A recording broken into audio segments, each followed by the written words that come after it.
So next we're going to take a look at this dude. This is John Dickinson.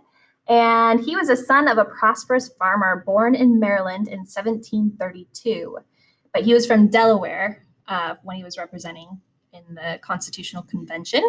And so later from Maryland, his family moved to Delaware, where he was educated by private tutors.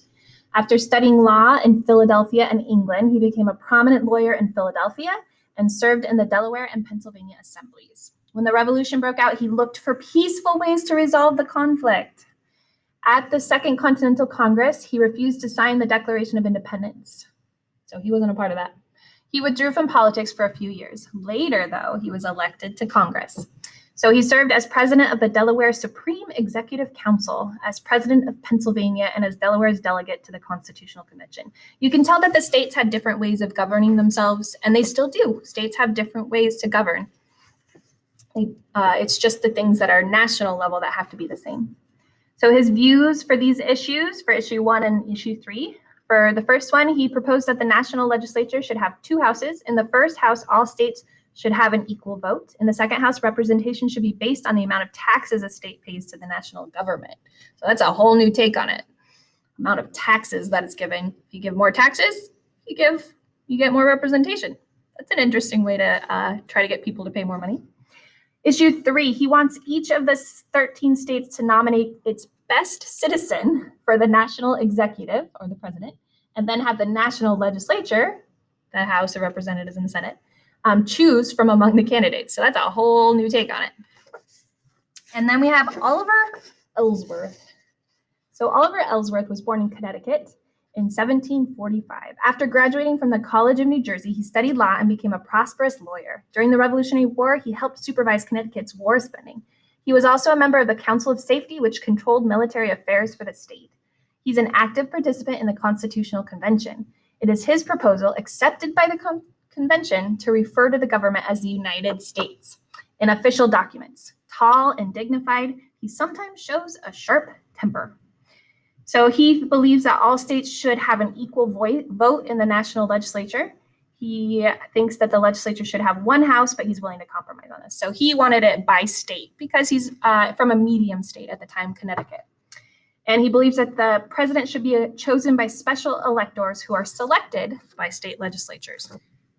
Spoiler alert, that's kind of how it ended up happening. John Langdon. So John Langdon was from New Hampshire, which was a small state. He was born in New Hampshire in 1741. His father, whose family came to the colonies sometime before 1660, was a prosperous farmer. As an adult, he spent time at sea before making his fortune as a merchant and trader. He was a strong patriot, and he fought in the Revolutionary War.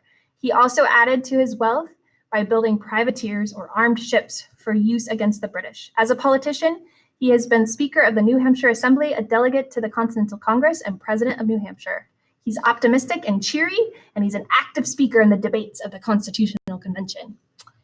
He firmly believes that all states should have an equal vote in the national legislature, so by state, not by population, because he's from a small state, he's from New Hampshire, and he thinks that the legislature should have 1 house. He believes that the president should be elected by the national legislature. Okay, the last guy, James Madison. So he was born in Virginia in 1751. To a family of wealthy planters. Sickly as a youth, he received an excellent education from private tutors and private schools.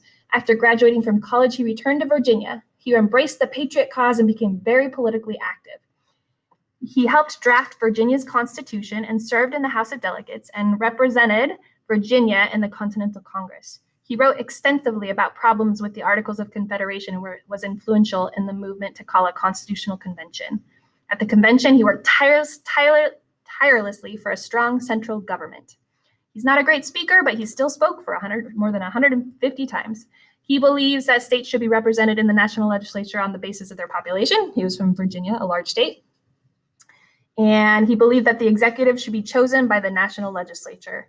So he firmly opposes having the executive elected directly by the people. He did not trust the people to elect a president. And that is partially why we ended up with the system that we have today, where the people do not directly vote for the president.